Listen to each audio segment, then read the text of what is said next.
ഭാസ്കരൻ, താങ്കൾക്കെതിരെയുള്ള ആരോപണം എന്നുള്ളത് എഡിറ്റ് ചെയ്ത വേഷൻ, താങ്കൾക്ക് അനുകൂലമായ ദൃശ്യങ്ങൾ മാത്രം ഇപ്പോൾ കോളേജിൽ നിന്ന് പുറത്തുവിടുന്നു.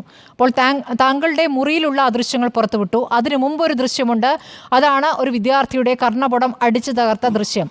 അങ്ങനെ അവിടെ ഒരു ഹെൽപ്പ് ഡെസ്ക് തുടങ്ങുമ്പോഴേക്കും കർണപുടം അടിച്ചു തകർക്കുന്നതിലേക്ക് കാര്യങ്ങൾ എത്തുന്നത് എങ്ങനെയാണ്? എന്തുകൊണ്ട് താങ്കൾ അടിച്ചിട്ടുണ്ടെങ്കിൽ അതിനുള്ള മറുപടി, എന്തുകൊണ്ട് താങ്കൾ ഹെൽപ്പ് ഡെസ്കിനെ എതിർക്കുന്നു എന്നുള്ളതിന് മറുപടി.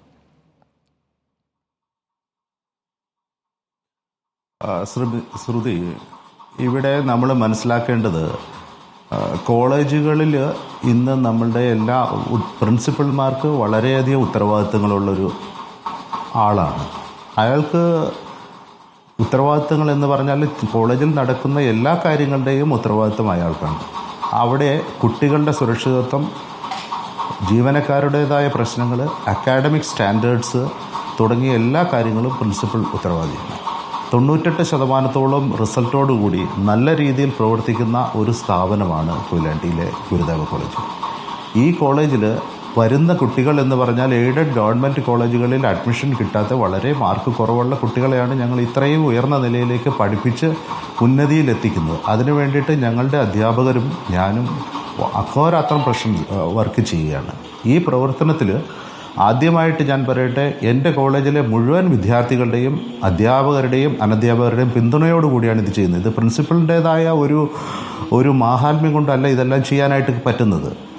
അങ്ങനെ നടക്കുന്ന ഒരു സ്ഥാപനത്തെ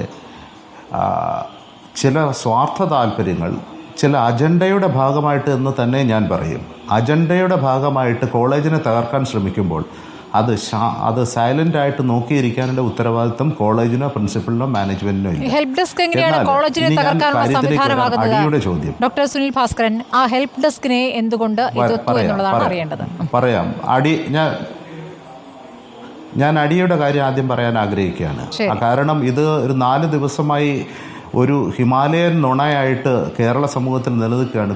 കൊയിലാണ്ടി ഗുരുദേവ കോളേജിലെ പ്രിൻസിപ്പൽ ഡോക്ടർ സുനിൽ ഭാസ്കരൻ കർണപടം അടിച്ചു പൊട്ടിച്ചു എന്ന് പറയുന്നത്. സ്മൃതി, നിങ്ങളൊരു കാര്യം ശ്രദ്ധിച്ചു നോക്കൂ. എന്നെ അടിക്കുന്നത്, ആ ദൃശ്യങ്ങൾ ഒന്നുകൂടി ഒന്ന് ഫ്ലാഷ് ചെയ്യൂ, നിങ്ങൾക്ക് കാണാൻ പറ്റും. എന്നെ അടിക്കുമ്പോൾ ഏതാനും കുട്ടികൾ വന്ന് തടയുന്നുണ്ട്. ആ കുട്ടികളിൽ ഓറഞ്ച് കളർ ഷർട്ട് ഇട്ടിരിക്കുന്ന കുട്ടികളെ എനിക്ക് നന്നായിട്ട് തിരിച്ചറിയാം. അവരെല്ലാവരും എൻ്റെ കുട്ടികളാണ്. ഏതാവശ്യത്തിന് എപ്പോൾ വിളിച്ചാലും എൻ്റെ കൂടെ വരുന്ന കുട്ടികളാണ്. അവരെല്ലാവരും SFIക്കാരുമാണ്. അതിലൊരാൾ പോലും മറ്റൊരു പ്രസ്ഥാനത്തിൻ്റെ ഇല്ല. അവരെന്താണ് അവിടെ ചെയ്യുന്നത് നിങ്ങൾ കാണുന്നുണ്ട്. അവർ പ്രിൻസിപ്പളിനെ തല്ലുവാണോ അതോ പ്രിൻസിപ്പളിനെ തല്ലിൽ നിന്ന് രക്ഷപ്പെടുത്തുകയാണ് ചെയ്യുന്നത്? നിങ്ങളൊന്ന് നോക്കിയിട്ട് പറയൂ. അപ്പോൾ SFIയും പ്രിൻസിപ്പളും തമ്മിലുള്ള ഒരു പ്രശ്നമല്ല ഇത്. SFIയും പ്രിൻസിപ്പളും തമ്മിലുള്ള ഒരു പ്രശ്നമല്ല ഇത്.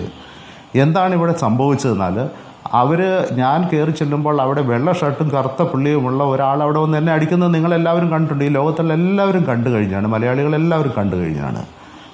അവിടെ ഉണ്ടാകുന്ന ഈ ആൾ തല്ലുമ്പോൾ എന്തുകൊണ്ടായിരിക്കും കോളേജിലെ SFIക്കാരായിട്ടുള്ള കുട്ടികൾ, യൂണിയൻ പ്രവർത്തകരായിട്ടുള്ള കുട്ടികൾ, ഈ കുട്ടികളിൽ അവിടെ നിൽക്കുന്ന എന്നെ രക്ഷിക്കാനായിട്ട് വരുന്ന കുട്ടികൾക്ക് കഴിഞ്ഞ വർഷം ഞാൻ സസ്പെൻഷൻ ഓർഡർ അടിച്ചിട്ട് കൊടുത്തിട്ടുള്ള കുട്ടികളുണ്ട്. SFIയിലെ തന്നെ കുട്ടികളുണ്ട്, മറ്റു കുട്ടികളുമുണ്ട്. അവരൊന്നും പേരിവിടെ പറയുന്നത് ശരിയല്ലാത്തതുകൊണ്ട് ഞാൻ പറയുന്നില്ല. എന്നിട്ടും ആ കുട്ടികൾ എന്തുകൊണ്ട് എന്നെ രക്ഷിക്കാനായിട്ട് വരുന്നു? ആ കുട്ടികൾ അവിടുന്ന് അവരെ പിടിച്ചറിയിട്ട് ഈ അക്രമി സംഘത്തെ അവിടുന്ന് പിടിച്ചിറക്കി കോളേജിൻ്റെ മുറ്റത്ത് കൊണ്ടുപോയി, മുറ്റത്തുനിന്നും വഴിയിലേക്ക് വലിച്ചഴിച്ച് ഗേറ്റിന് പുറത്ത് കൊണ്ടുപോയി വിട്ടിട്ടാണ് അവരെൻ്റെ അടുത്തേക്ക് പിന്നെ വന്നത്. എന്തുകൊണ്ടായിരിക്കും ഈ കുട്ടികൾ എന്നെ രക്ഷിക്കാൻ വന്നത്? നിങ്ങളൊന്ന് ചിന്തിച്ചു നോക്കൂ. ഇതിനു മുൻപ് നടന്ന ആ പ്രിൻസിപ്പൾ അടിച്ചു പൊട്ടിച്ചു എന്ന് പറയുന്ന സംഭവം ഉണ്ടായിരിക്കുന്നത്, ഇവരാരോപിക്കുന്ന ഈ സംഭവം, ആ സംഭവം ഉണ്ടായിരിക്കുന്നത് സ്വാഭാവികമായിട്ട് ഇതിനു മുമ്പായിരിക്കുമല്ലോ.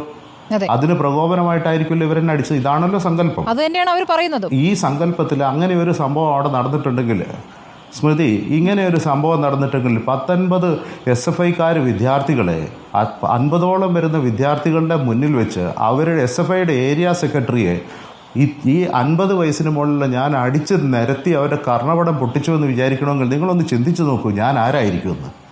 അങ്ങനെയാണെങ്കിൽ ഞാൻ